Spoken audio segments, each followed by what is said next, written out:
Tujuan pembelajaran kalian harus mampu menjelaskan faktor iklim, faktor geologis, faktor sumber daya alam hayati dan non-hayati sebagai penyebab perubahan ruang dan interaksi antar ruang di negara ASEAN. Banyak faktor yang menimbulkan berbagai macam bentuk interaksi antar negara tersebut, antara lain faktor iklim, geologi, dan ketersediaan sumber daya alam. Faktor iklim.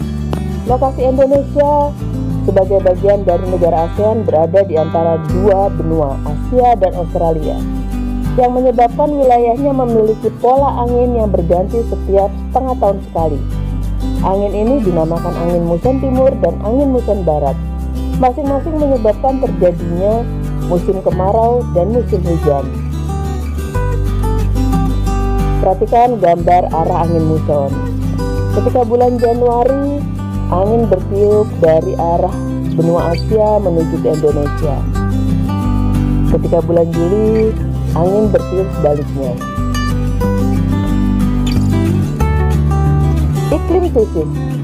Negara ASEAN terkadang mengalami perubahan iklim yang tidak terprediksi sebagai akibat adanya perubahan pola penggunaan lahan dan perilaku yang menimbulkan pemanasan global.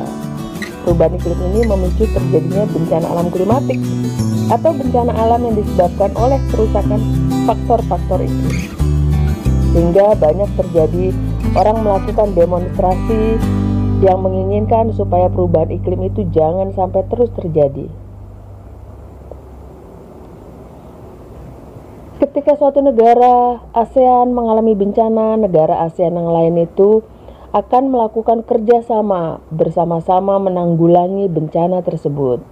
Contohnya adalah ketika Indonesia mengalami kebakaran hutan tahun 2015, Malaysia dan Singapura membantu dengan meminjamkan pesawat pemadam kebakaran. Begitupun ketika Filipina mengalami bencana badai Haiyan tahun 2014, Indonesia dengan negara ASEAN lainnya juga membantu Filipina menanggulanginya. Faktor geologis. Berdasarkan faktor yang berkaitan dengan geologis seperti kondisi tanah dan batuan penyusun di bumi, negara ASEAN berada di daerah tumbukan antar lempeng. Pergerakan lempeng yang bertumbukan menyebabkan terjadinya bencana geologis seperti gempa bumi. Ketika gempa terjadi di laut atau mempengaruhi pergerakan gelombang laut, gempa bumi dapat menimbulkan bencana baru, yaitu tsunami. Setidaknya ada 4 negara ASEAN, Indonesia, Malaysia, Thailand, dan Myanmar, pernah mengalami gempa dan tsunami. Paling menggemparkan akibat tsunami adalah ketika terjadi di Aceh tahun 2006. Ketika terjadi tsunami di Aceh itu, semua negara ASEAN juga melalui Pusat Koordinasi Bantuan Kemanusiaan memberikan bantuan berupa kebutuhan pokok, fasilitas kesehatan, ataupun donasi untuk perbaikan lingkungan dalam masa pemulihan. Berikut adalah gambar bencana tsunami dan Aceh di Asia Timur. Faktor kesediaan sumber daya alam. Hampir semua negara ASEAN punya sumber daya alam tambang, kecuali Singapura. Namun meski demikian, Singapura merupakan satu-satunya negara di ASEAN yang merupakan negara maju yang membasiskan perekonomiannya pada sektor industri. Berikut ini adalah contoh negara penghasil tambang yang ada di negara ASEAN. Sisanya kalian silakan mencari masing-masing dari berbagai sumber.